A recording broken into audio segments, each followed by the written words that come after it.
Movie की शुरुआत में एलिया नाम की लड़की जंगल के बीच कुछ आदमियों से बचकर भाग रही थी। ये लोग जो उसका पीछा कर रहे थे ये कोई और नहीं बल्कि उसके परिवार वाले ही थे। उनसे बचने के लिए एलिया लेक में कूद गई। इससे पहले वो डूबती उन लोगों ने उसे बचा लिया। इसके बाद बैंक का सीन दिखाते हैं जहाँ पर रैक्स नाम का बंदा लाइन में लगा हुआ था। यही मूवी का मेन कैरेक्टर है। लाइन में लगने का तो पता नहीं, पर ये अपनी क्रश मैडी पर लाइन जरूर मार रहा था कि तभी कुछ नकाबपोश लुटेरे बैंक के अंदर आ गए और आते ही उन्होंने सिक्योरिटी गार्ड को मार डाला। इस कांड के बाद बैंक में डर का माहौल छा गया। तभी रैक्स ने एक लेडी के बैग में गन देखी। बेचारी वो लेडी गन होने के बावजूद भी कुछ नहीं कर सकती थी, क्योंकि ये लुटेरे मनी ईस्ट वाले लुटेरों से तो काफी खतरनाक लग रहे थे। जब सब लोग डरे हुए थे तो रैक्स अजीब सा बर्ताव करने लगा। उसे देखकर ऐसा लग रहा था जैसे वो सुबह हल्का नहीं हुआ। तभी अचानक लेडी का बैग रैक्स की गोदी में आकर गिर गया। अब आएगा ना मजा बिडू। Wait what? सीन शिफ्ट होता है कोर्ट रूम में, जहां पर रैक्स के ऊपर मुकदमा चल रहा था बैंक के सभी लुटेरों को मारने का। उसकी वजह से कई लोगों की जान बच गई थी और बैंक के पैसे भी। लोग उसे हीरो मान रहे थे। बावजूद इस सब के भी उसे 8 साल की सजा दे दी गई। 8 सालों बाद मिस्टर रैक्स की सजा पूरी हो गई और उसे सड़कों पे धक्के खाने के लिए छोड़ दिया गया। वो एक मैगजीन के कवर पर अपनी फोटो देख रहा था। इतने सालों बाद भी उसे सोसाइटी में हीरो की तरह देखा जाता था, पर रैक्स को इस बात से कोई फर्क नहीं पड़ता, क्योंकि उस बेचारे के तो 8 साल बर्बाद हो गए थे। उसे आते जाते पब्लिक नोटिस करती थी और रिपोर्टर्स भी उसका पीछा करते थे। इस अनचाहे फेम की वजह से रैक्स को अनकंफर्टेबल महसूस होने लगा और इसी पॉइंट पर उसके मन की आवाज़ बाहर आ गई और उसे जुमले सुनाने लगी। रैक्स खुद ही दिमाग से खिसका हुआ था और उसकी मन की आवाज़ उससे भी 2 कदम आगे थी। इन रिपब्लिक टीवी वालों से परेशान होकर उसने गुस्से में डेस्क उठाकर पटक दी, लेकिन हकीकत में ऐसा कुछ नहीं हुआ था। ये सब रैक्स ने अपने गुस्से को निकालने के लिए इमेजिन किया था।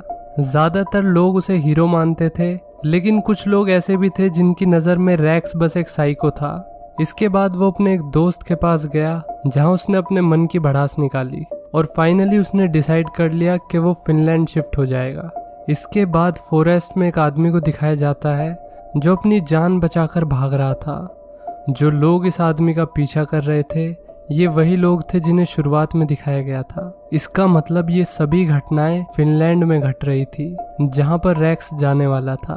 रैक्स एयरपोर्ट पहुंच गया। लोग बाग यहाँ भी उसकी वीडियो बनाने लगे। पीछे एक हस्बैंड वाइफ उसे लगातार घूर रहे थे। रैक्स इन सब से परेशान होकर वॉशरूम में चला गया। वहां पर भी वो हस्बैंड उसे घूरने आ गया था और जब रैक्स वापस आया तो वो लेडी उसे एक क्रीपी सी स्माइल पास कर रही थी। ये सब रैक्स को काफी अजीब लगा। खैर वो फिनलैंड पहुंच गया और अब वो एयरपोर्ट के बाहर टैक्सी का वेट कर रहा था। थोड़ी दूर से एक टैक्सी ड्राइवर उसी को देखे जा रहा था। उस ड्राइवर ने टैक्सी लाइन को तोड़कर अपनी टैक्सी रैक्स के ठीक सामने खड़ी कर दी। रैक्स टैक्सी में बैठ गया। थोड़ी देर बाद ड्राइवर ने पीछे एनेस्थेटिक गैस रिलीज कर दी, जिसकी वजह से रैक्स कुछ ही देर में बेहोश हो गया। इसके बाद एक घर दिखाते हैं जहां पर एक नॉर्मल सी दिखने वाली फैमिली डिनर की तैयारी कर रही थी, लेकिन अक्सर जैसा दिखता है वैसा होता नहीं। इन्होंने रैक्स को अपने बेसमेंट में बांध रखा था। इस वक्त रैक्स के हाथ बहुत मजबूती से बंधे हुए थे और उसकी एक टांग काट दी गई थी। रैक्स होश में आते ही चिल्लाने वाला था, लेकिन उसे किसी ने रोक लिया। ये कोई और नहीं बल्कि उसकी मन की आवाज़ ही थी, जिसने रैक्स को शांत रहने के लिए कहा। इसके बाद रैक्स की मन की आवाज़ ने उसकी जगह चीख पुकार करके अपना गुस्सा निकाला।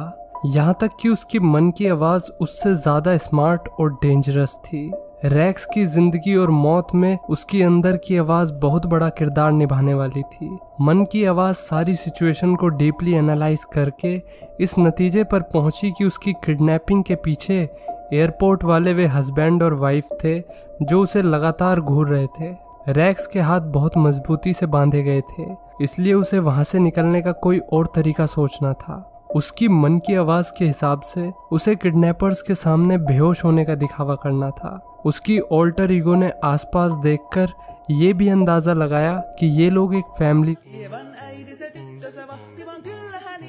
इसी बीच साइको फैमिली के सभी लोग सो चुके थे सिवाय ओलावी के, जो फैमिली का सबसे छोटा बेटा था। वो काफी क्यूरियस था इस बार के शिकार को लेके, इसलिए वो रैक्स को देखने के लिए नीचे जाना चाहता था। रैक्स के पास ज्यादा टाइम नहीं बचा था, इसलिए वो अपने दांतों से ही रस्सी को काटने की कोशिश करने लगा। तभी उसे किसी के आने की आवाज आई और वो तुरंत बेहोश होने का दिखावा करने लगा। रैक्स ने हल्की हल्की आंखें खोलकर देखा कि वो जिससे डर रहा था वो बस एक मामूली सा बच्चा था। अब उसने एक प्लान बनाया जिसके हिसाब से वो बच्चे के बदले खुद को आजाद करवाएगा। उसने अपने कटे हुए पैर से बच्चे पर वार किया और उसे अपनी थाइज के बीच जकड़ लिया। थोड़ी देर में ही इस बच्चे की बड़ी बहन को रियलाइज हुआ कि उसका छोटा भाई बिस्तर से गायब है। वो उसे ढूंढते हुए बेसमेंट में आ गई। यहाँ पर हमें पता चलता है कि इस लड़की का नाम एलिया है, जो शुरुआत में कुछ लोगों से भागने की कोशिश कर रही थी। ये एलिया की ही फैमिली थी जिसने इस बार रैक्स को किडनैप किया था। रैक्स ने एलिया को धमकाते हुए कहा कि अगर उसने कोई भी चालाकी करने की कोशिश की तो वो बच्चे की गर्दन तोड़ देगा, लेकिन वो अपने कटे हुए पैर से ज्यादा देर तक बच्चे को नहीं पकड़ पाया, जिस वजह से उसका यहाँ से निकलने का आखिरी रास्ता भी बंद हो गया। जब ओलावी अपने कमरे में बेहोश मिला तो साइको फैमिली उसे लेकर हॉस्पिटल भागी। जाने से पहले साइको मदर ने एलिया के गाल लाल कर दिए क्योंकि उसे लगा कि एलिया ने अपने छोटे भाई को चोट पहुंचाई थी। यहाँ पर हमें पता चलता है कि एलिया अपनी फैमिली जैसी नहीं थी, तभी वो शुरू में यहाँ से भागने की कोशिश कर रही थी। अब एलिया ही रैक्स की यहाँ से निकलने में मदद कर सकती थी। वैसे भी एलिया को रैक्स से पहली नज़र में ही प्यार हो गया था। वो इमेजिन करती है कि रैक्स और उसकी शादी हो चुकी है। अब जब उसकी फैमिली हॉस्पिटल में थी तो वो तुरंत बेसमेंट में गई और वहाँ जाकर उसने रैक्स का ट्रीटमेंट किया। एलिया ने फिर उसे अपनी फीलिंग्स बताई। यहाँ पर एलिया ने उसे अपने परिवार के बारे में बताना शुरू किया कि कैसे वे लोग किडनैपिंग करने लगे ताकि उसके बड़े भाई को खाना मिल सके। इस पॉइंट पर हमें पता चलता है कि उसका बड़ा भाई एक कैनिबल था। उसी की भूख को शांत करने के लिए ये लोग किडनैपिंग करते थे। जब उनके बड़े भाई को मीट पसंद नहीं आता था तो वो इन लोगों को दूसरा शिकार लाने के लिए फोर्स करता था।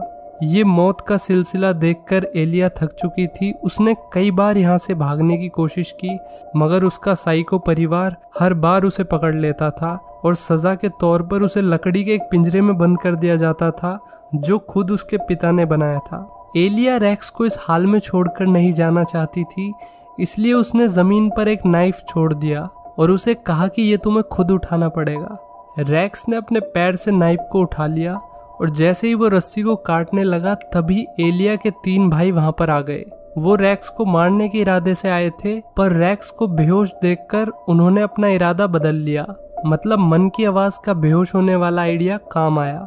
हालांकि रैक्स की ऑल्टर ईगो बहुत गुस्से में थी और वो कैनिबल्स के इस परिवार को तुरंत खत्म करना चाहती थी। जल्द ही हमें पता चलेगा कि साइको फैमिली का पाला इस बार इनके बाप से पड़ा है। इसके बाद उन्होंने रैक्स के पैर पर गौर किया जिसकी मरहम पट्टी हो रखी थी। वे लोग तुरंत एलिया को ढूंढते हुए उसके रूम में गए, पर वो वहां पर नहीं थी, बल्कि वो तो बेसमेंट में ही छुपी हुई थी। तभी वे लोग दोबारा बेसमेंट में आ गए और एलिया को घसीटते हुए अपने साथ ले गए। इसके बाद रैक्स को बेहोश करने के लिए इंजेक्शन लगाया गया। बेहोशी की हालत में उसका सबकॉन्शियस माइंड 8 साल पीछे चला गया, जब रैक्स बैंक में लुटेरों से लड़ रहा था।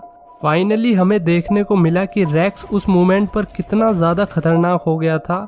उसने सभी लुटेरों को चुन चुन के मारा। उसे देखकर ऐसा लग रहा था जैसे उस वक्त उसकी ऑल्टर ईगो उस पर हावी हो चुकी थी। हालांकि वो अपनी ब्रूटैलिटी के बावजूद भी उस वक्त सबका हीरो बन गया था। फाइनली रैक्स ने अपनी लवर को भी बचा लिया। लुटेरा उससे बहुत डरा हुआ था, बावजूद उसके भी रैक्स ने उसे शूट कर दिया, जिस वजह से गलती से रॉबर की गन कबर्ड की तरफ चल गई और अनजाने में एक बैंक एम्प्लॉय की मौत हो गई जो वहां पर छुपी हुई थी। तो ये था रैक्स के जेल जाने का असली कारण। उसकी वजह से एक बेगुनाह इंसान की मौत हो गई थी। रैक्स की लंबी सजा के चलते मैडी ने उसके साथ अपने सारे रिलेशन खत्म कर दिए क्योंकि वो अपने 8 साल बर्बाद नहीं करना चाहती थी। तभी रैक्स को होश आ गया। उसने देखा कि साइकोपैथ उसका दूसरा पैर काटने की कोशिश कर रहा था। रैक्स ने उसे लात मारकर दूर किया, जिस वजह से वो एनेस्थीसिया का इंजेक्शन लेने के लिए भागा। अब रैक्स के पास बहुत कम टाइम बचा था। उसने एलिया के दिए हुए नाइफ से अपनी रस्सी को काटना शुरू किया। जैसे ही साइकोपैथ वहां पर आया, रैक्स ने नाइफ से उस पर हमला कर दिया। बिल्कुल भी वक्त जाया ना करते हुए रैक्स आसपास कुछ हथियार देखने लगा जो उसके भागने में काम आ सकते थे। उसे कुछ टूल्स मिल गए जो उसके बहुत काम आने वाले थे। रैक्स ने अपने कटे हुए पैर में गोल्फ स्टिक फिट कर ली और धीरे धीरे वो बेसमेंट से बाहर आ गया। बाहर आते ही उसकी मन की आवाज ने एलिया को भी अपने साथ ले जाने के लिए कहा। रैक्स घर के बाहर तो आ गया, लेकिन वो बिना एलिया को लिए वहां से जाना नहीं चाहता था। यहाँ पर ऐसा लग रहा था कि रैक्स और उसकी ऑल्टर ईगो ने एक बड़ा फैसला लिया है, जिसके बारे में हमें आगे पता चलेगा। जब दोनों हस्बैंड वाइफ घर लौटे तो वे घर के बाहर खून के धब्बे देखकर हैरान रह गए। इस वक्त उनके बच्चे सोए हुए थे। उन्होंने सबको किचन में इकट्ठा करके बहुत सुनाया, क्योंकि उन सबकी निगरानी के बावजूद भी रैक्स भाग चुका था। उन्हें डर था कि कहीं रैक्स ने पुलिस को सब कुछ न बता दिया हो और शायद अब वो पुलिस के साथ कभी भी यहाँ पहुँच सकता था। इसलिए उन्होंने घर को खाली करने का फैसला किया, लेकिन उनका प्लान फेल होते हुए दिख रहा था। रैक्स कहीं भागा नहीं था, बल्कि वो तो टेबल के नीचे उन सब के इकट्ठे होने का इंतजार कर रहा था। उसने नेल गन से सब पर हमला कर दिया। जैसे ही रैक्स ने नेल गन से साइको मदर को मारने की कोशिश की, गन ने काम करना बंद कर दिया। फिर रैक्स ने गोल्फ स्टिक से मदर के सर पर वार किया। साइको ब्रदर ने अपनी माँ को बचाने की कोशिश की, मगर रैक्स ने एक नाइफ से उसका काम भी तमाम कर दिया। एलिया ने पिंजरे में से ही अपनी माँ को मार डाला। इस सब खून खराबे के बाद भी वे आज़ाद नहीं थे, क्योंकि रैक्स को अभी एलिया के सबसे बड़े भाई का सामना करना था, जो एक जीता जागता मॉन्स्टर था। कैनिबल धीरे धीरे उसकी तरफ बढ़ रहा था। उसका शरीर एक शैतान की तरह बड़ा था। आखिर में रैक्स और कैनिबल के बीच में लड़ाई होती है। जैसे ही रैक्स ने रेफ्रिजरेटर का दरवाज़ा खोला, उसने देखा कि उसकी लेग अभी भी सही सलामत थी। वो ये जानकर काफ़ी खुश लग रहा था कि कैनिबल के परिवार ने अभी तक उसका पैर नहीं खाया था। उसने अपनी राइट लेग फ्रिज में से निकाली और उससे कैनिबल पर हमला कर दिया। ये सब खत्म होने के बाद रैक्स एलिया को अपने साथ अमेरिका ले गया, जहाँ पर वे दोनों साथ रहने लगे। एक रात रैक्स और एलिया अपने दोस्तों के साथ डिनर कर रहे थे। उनकी एक फ्रेंड रैक्स में काफ़ी दिलचस्पी दिखा रही थी, जिससे एलिया को जेलसी होने लगी। यहाँ पर हमें पता चलता है कि एलिया की भी अपनी ऑल्टर ईगो है, जस्ट लाइक रैक्स। वो उस लड़की को मारने के बारे में इमेजिन करने लगी जिसने रैक्स में दिलचस्पी दिखाई थी।